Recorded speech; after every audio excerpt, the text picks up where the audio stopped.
Des vallées de bonbons, des collines de chocolat. Qui n'en a jamais rêvé? La tentation est partout. Et face à l'appel du sucre, comment ne pas craquer?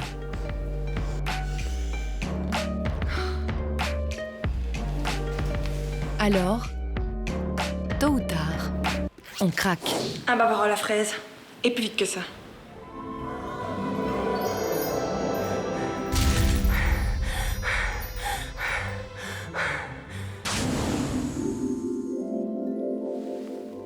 En dehors des crises de gourmandise que nous connaissons tous, notre consommation de sucre n'est pas en adéquation avec nos besoins réels. Et un bavarois aux fraises, c'est loin d'être le petit déjeuner idéal. S'il vous plaît. Le docteur Dominique Méan s'apprête à prendre le sien. Cette nutritionniste a constaté que le problème du sucre démarre dès le matin. Comme vous voyez, au petit déjeuner, je ne mets pas de sucre à table. Il y a bien des fruits, la pomme, la mangue séchée, mais c'est le sucre des fruits, c'est pas du tout pareil que du sucre raffiné. Prendre un petit déjeuner sucré, ça va nous donner des envies de sucre au fur et à mesure de la journée, plusieurs fois, dans la matinée, mais aussi et peut-être surtout dans l'après-midi. Et c'est souvent le cas. Voici un écolier de 10 ans. Le matin, il prend un bol de céréales au chocolat. Ensuite, 2 biscuits à 10 heures. Puis, un dessert à la cantine. Au goûter, une boisson fruitée et 2 galettes. Enfin, un yaourt aux fruits le soir. Des collations banales, sans excès ni bonbons, et pourtant, au total, pas moins de 15 morceaux de sucre. Et le problème ne se trouve pas que dans la quantité de sucre absorbé, mais aussi dans sa qualité. Du sucre complet, c'est beaucoup mieux que du sucre blanc.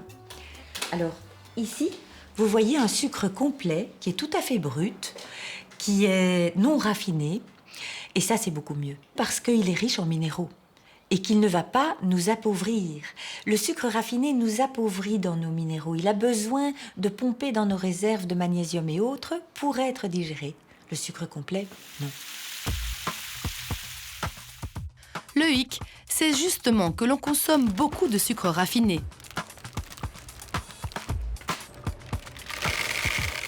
Selon l'Institut français des statistiques, la consommation de glace est ainsi passée de 1 à 14 litres par personne en 5 ans. Celle des pâtisseries a doublé. Enfin, ce sont les sodas qui remportent la palme, puisque depuis 1950, leur consommation par personne est passée de 8 à 38 litres par an. Quand on sait qu'une canette de soda équivaut à au moins 6 morceaux de sucre, il y a de quoi s'interroger. Pour rappel, il existe 2 groupes de sucres. Les sucres rapides et les sucres lents. Dans le premier groupe, on a des molécules simples.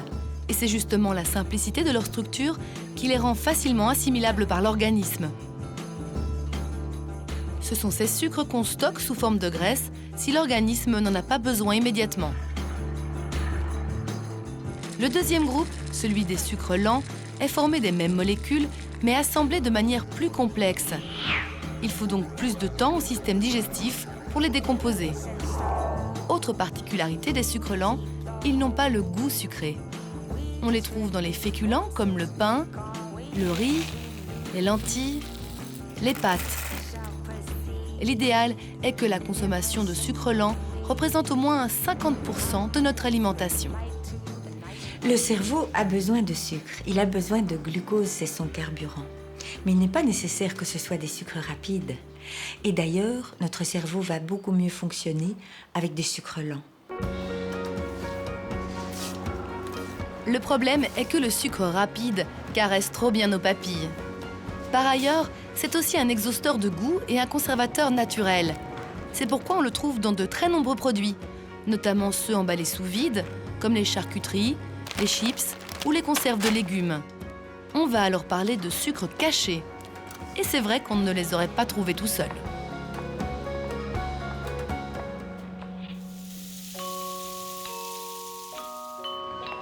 Pour qu'une personne soit en bonne santé, son taux de sucre doit être maintenu entre 0,8 et 1,1 g par litre de sang.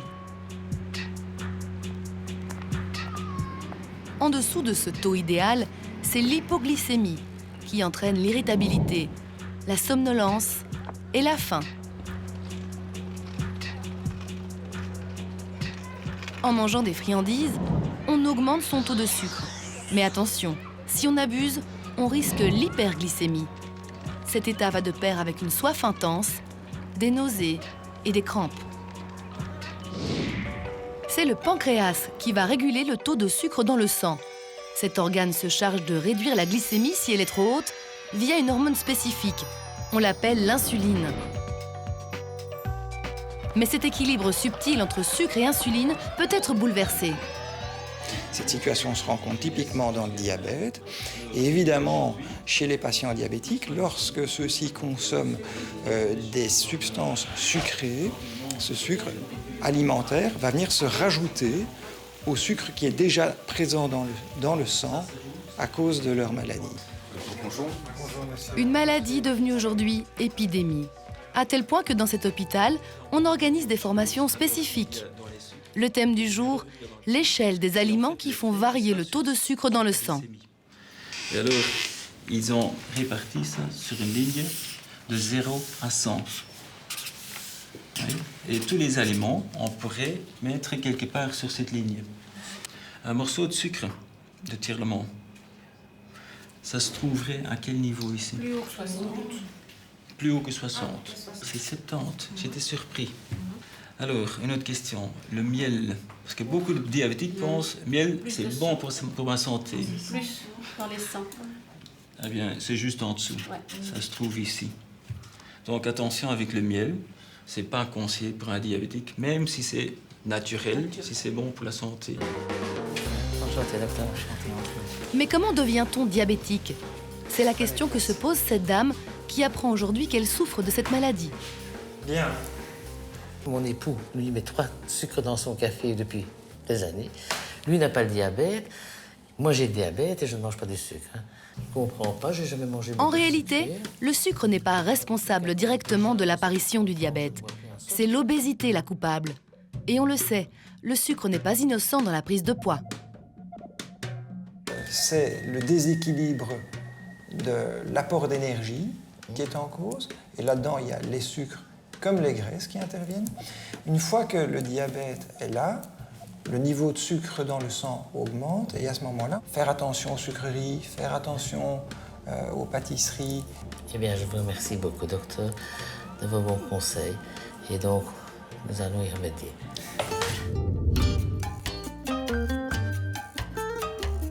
Et ce n'est pas tout. On le sait, le sucre est aussi responsable des caries. Pourtant, on en redemande. Encore, et encore, et encore. Si le sucre nous fait tant d'effets, c'est qu'il arrive à tenter notre cerveau en séduisant notre langue. Mais comment ressent-on le goût sucré? Les récepteurs de goût ne sont pas répartis de manière homogène sur la langue. Ceux du goût sucré se trouvent sur la pointe. Mais comment ça marche exactement?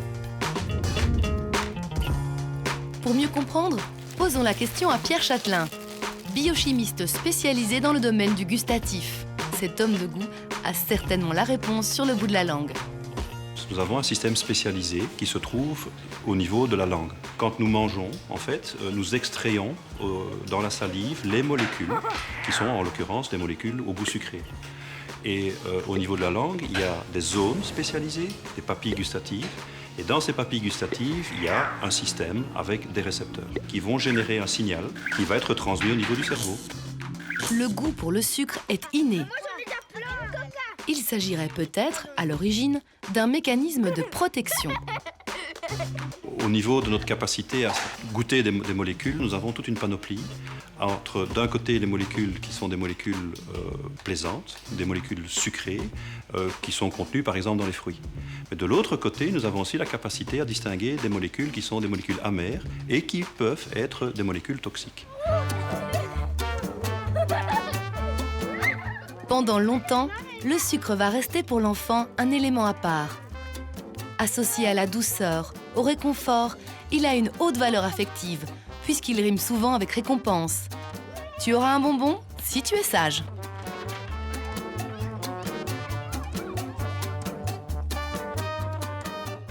Pourquoi est-ce que ça nous fait plaisir de manger du sucre? Eh bien parce que le sucre participe à la fabrication de l'hormone de la bonne humeur. La sérotonine dans le cerveau, c'est l'hormone de la bonne humeur et de la détente. Il suffit d'un peu de sucre pour ça. Et manger beaucoup de sucre est très certainement une mauvaise idée. Quoi qu'il en soit, le sucre a un côté très addictif. En effet, comme pour les drogues, le sucre appelle le sucre et il est difficile de s'en affranchir totalement.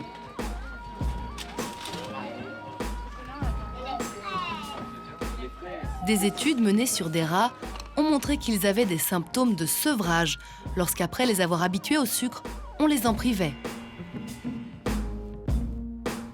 Peut-on parler d'addiction? Peut-être pas comme on l'entend pour les drogues dures, et on ne connaît pas à ce jour de braquage de pâtisserie. Mais la gourmandise ne serait peut-être pas la seule coupable. Selon une étude canadienne, l'appel du sucre serait aussi une question de gêne. Mais de nombreux autres facteurs entrent en ligne de compte, comme par exemple la nostalgie des bonbons de l'enfance, toujours liée à de bons souvenirs, ou encore le fait que le sucre est partout, tout le temps, à portée de main. Pour mieux comprendre notre rapport complexe au sucre, direction Rennes, en France, à l'Institut national de la recherche agronomique. Au lieu des habituelles souris, ce laboratoire héberge des mini-porcs. Pas plus de 50 kilos à l'âge adulte. David Vallaillet est neurobiologiste et spécialisé dans l'étude du comportement. Le mini-porc est un excellent modèle de l'homme pour les recherches en nutrition. Tout comme nous, il est très attiré par le sucre et en général les aliments sucrés. Et grâce à lui, nous allons explorer les mécanismes de notre relation au sucre. À travers quelques tests et expériences, vous allez comprendre comment. La première expérience, c'est le test Cafeteria. Il vise à démontrer la préférence naturelle et systématique pour le sucre. L'aliment sucré, là, on a dit. Ok. Tu peux allumer le logiciel. On propose à l'un de nos cochons une jolie truie nommée Angelina, 3 régimes différents, dont l'un sera enrichi en sucre. Pour obtenir l'aliment, sucré ou pas, Angelina doit appuyer sur le bouton avec son groin.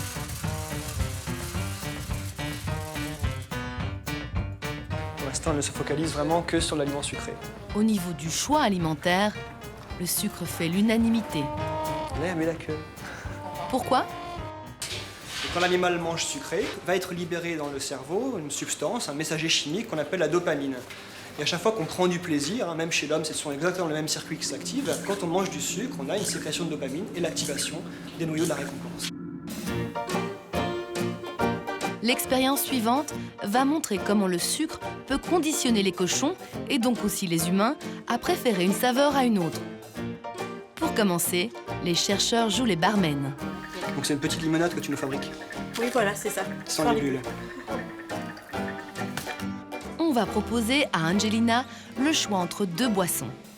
Celle amenée par David est sucrée et aromatisée à l'orange. Celle de Caroline, au goût de cannelle, est sans sucre. Devinez laquelle la petite truie préfère.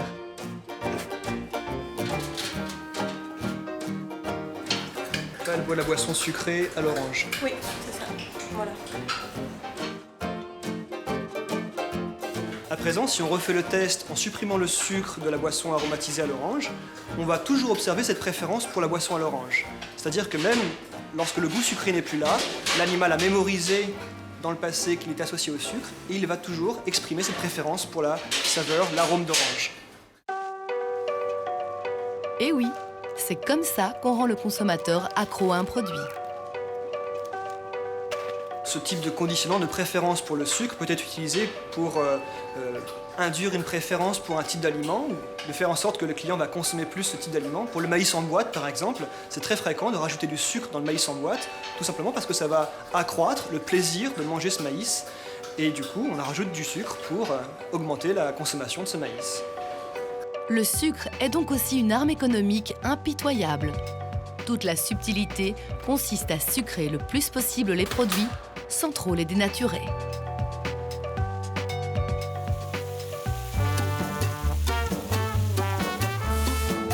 Quelles sont les conséquences d'un régime riche en sucre?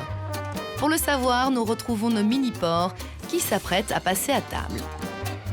Contrairement à Angelina qui reçoit du sucre occasionnellement, ces cochons-ci reçoivent un aliment sucré tous les jours. En seulement 3 semaines, les conséquences négatives apparaissent déjà. Il y a encore quelques semaines, cet animal pesait entre 40 et 50 kg. Aujourd'hui, il pèse près de 90 kg. Donc en quelques semaines, en lui donnant un régime hypercalorique et enrichi en sucre à volonté, c'est-à-dire qu'il peut manger autant qu'il veut au cours de la journée, cette période de temps, elle suffit pour le rendre obèse et surtout sa masse adipeuse, autrement dit son gras corporel, a augmenté de façon dramatique. Charles-Henri Malbert, vétérinaire et neurophysiologiste, va passer l'animal endormi au rayon X pour visualiser sa masse adipeuse. Bref, pour voir si c'est du lard ou du cochon. Voici 2 coupes transversales du corps de l'animal, avec en jaune la masse graisseuse. La photo de gauche a été prise il y a 3 semaines, celle de droite aujourd'hui. Concrètement, comment le sucre entraîne-t-il l'obésité? L'expérience suivante va éclairer notre lanterne. Ce cochon, soumis à un régime sucré depuis 3 semaines, va passer une scintigraphie gastrique. Une fois la machine installée, David propose à l'animal une collation un peu spéciale. Donc le repas que le cochon est en train de manger, le mini-porc adulte, c'est un repas dans lequel on a ajouté une petite quantité de radioactivité qui est sans danger pour l'animal et pour nous, mais qui permettra à la gamma caméra qui est située en regard de l'estomac de l'animal de visualiser le repas en temps réel dans le tube digestif du cochon. Le but, évaluer le temps que met son estomac à se vider après un repas. Sur cet écran, on voit minute par minute le cheminement de la nourriture radioactive dans le tube digestif du cochon.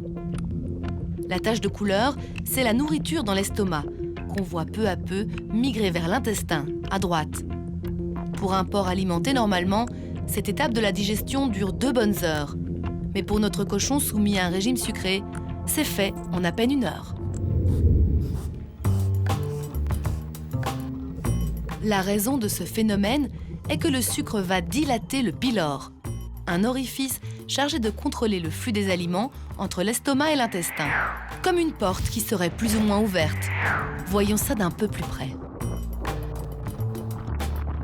Cet organe, que vous voyez ici, a une fonction qui est altérée lorsque l'animal reçoit un régime riche en sucre, durant un temps relativement limité par rapport à la vie de l'animal, puisque c'est uniquement 3 semaines. Il n'y a plus l'effet de frein qui est assuré par le pylore. La nourriture quittant plus vite l'estomac, il va ingérer plus vite pour avoir le même niveau de rassasiement. Et à terme, il va devenir obèse. Ces résultats éloquents interpellent Dominique Bligny, médecin nutritionniste. Les mini-porcs de l'INRA lui permettent en effet de mieux comprendre l'obésité de ses patients.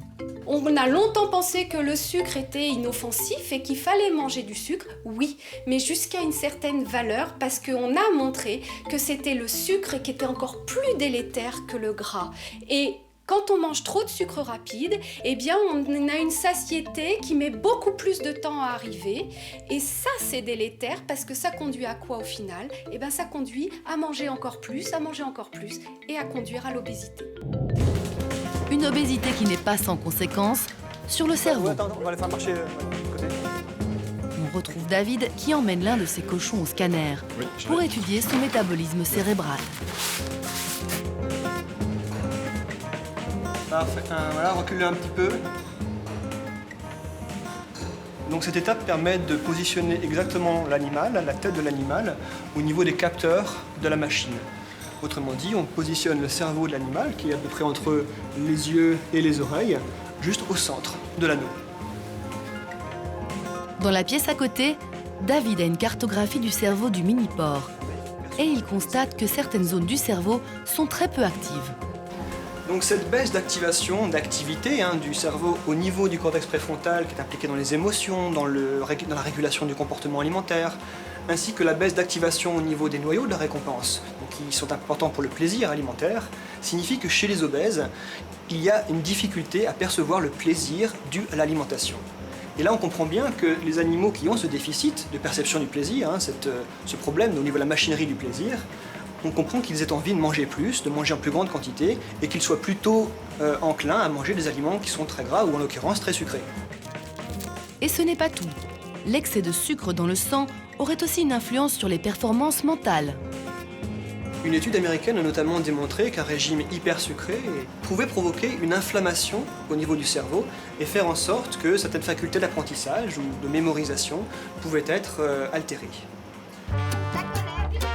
Alors que faire? Faut-il empêcher les enfants de manger des bonbons? Alors les bonbons, bien sûr qu'il faut que les enfants mangent des bonbons, et même les adultes, c'est bon les bonbons. Simplement, c'est toujours la même chose, pas d'excès. Un bonbon de temps en temps et pas aller picorer comme un grignotage. C'est le grignotage qui est toxique, pas le bonbon. Pour ceux qui ne parviennent pas à se modérer, restent les édulcorants. Le plus connu est l'aspartame. On le perçoit grâce à une particularité de notre langue. Son récepteur au goût sucré est bicéphale, c'est-à-dire qu'il est double. L'une des deux extrémités, en rose clair, reconnaît le vrai sucre, et l'autre, en rose foncé, l'aspartame. Les neurotransmetteurs vont donc envoyer des signaux différents au cerveau. Ainsi, l'aspartame amplifie jusqu'à 200 fois le signal du goût sucré. On parle de pouvoir sucrant 200 fois supérieur au sucre. Le hic, c'est que ce faux sucre 0 calories n'est pas forcément irréprochable. Des enquêtes danoises et italiennes ont évoqué un lien entre l'aspartame et des risques d'accouchement prématuré, voire de cancer chez le rat, même si la plupart des autres études se veulent rassurantes. Quoi qu'il en soit, l'aspartame a un impact sur le métabolisme. On a longtemps pensé que l'aspartame était une molécule neutre finalement et qu'elle pouvait simplement diminuer la quantité de sucre que l'on allait ingérer pour le même degré de satisfaction. Et on se rend compte aujourd'hui que ce n'est pas le cas. Ça peut mener jusqu'à des effets qui sont opposés à l'effet attendu de l'aspartame et ne pas avoir les effets attendus sur la diminution de poids et sur l'obésité. En d'autres termes, il y aurait tout de même une conséquence sur la production d'insuline et sur la prise de poids. D'autant plus que beaucoup de personnes qui prennent des édulcorants ont alors tendance à négliger le reste de leur alimentation et vont grossir plus facilement. Selon certains, lorsqu'on a des problèmes de poids ou de diabète, choisir entre aspartame et sucre revient à choisir entre la peste et le choléra. Alors que faire? Le fructose, comme dans certains sirops d'agave, semble une solution à la fois naturelle et sans danger. Mais selon plusieurs études, sa consommation à haute dose, d'autant plus s'il est raffiné, serait dangereuse pour la santé. Enfin, il y a le tagatose, édulcorant naturel tiré du lait. Adapté au régime sans sucre et promis à un brillant avenir. Sauf que sa fabrication très coûteuse freine son envol.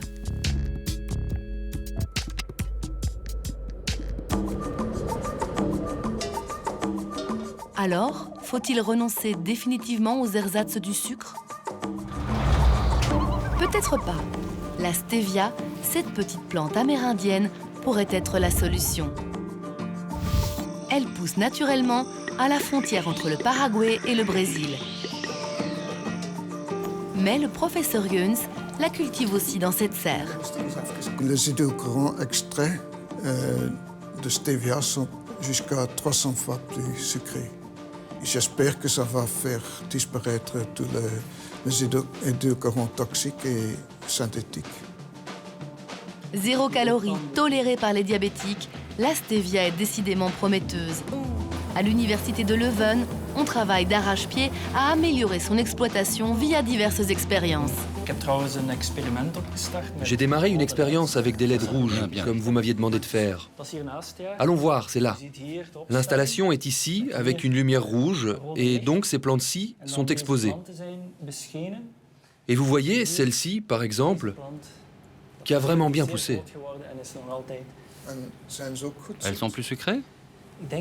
Oui, je pense bien. Ah oui.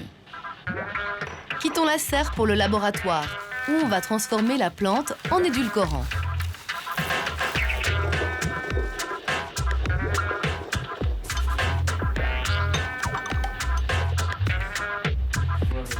Une fois le mélange filtré, cristallisé à basse température et enfin déshydraté, on obtient cette fine poudre très sucrée avec un arrière-goût de réglisse.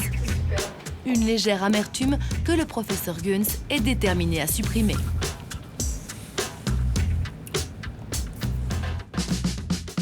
La petite plante latino pourrait bien être une alternative aux édulcorants artificiels. Mais attention, elle ne remplacera jamais le vrai sucre. Et oui, comme il faut en utiliser 200 fois moins pour obtenir un même goût sucré, cela pose un problème de volume pour la confection de gâteaux par exemple. Alors finalement, le sucre qui nous donne de l'énergie et nous fait tant plaisir, faut-il apprendre à s'en passer? Pas forcément, mais gare aux abus. Pardon du sucre. 16. Et oui, c'est souvent la dose qui fait le poison.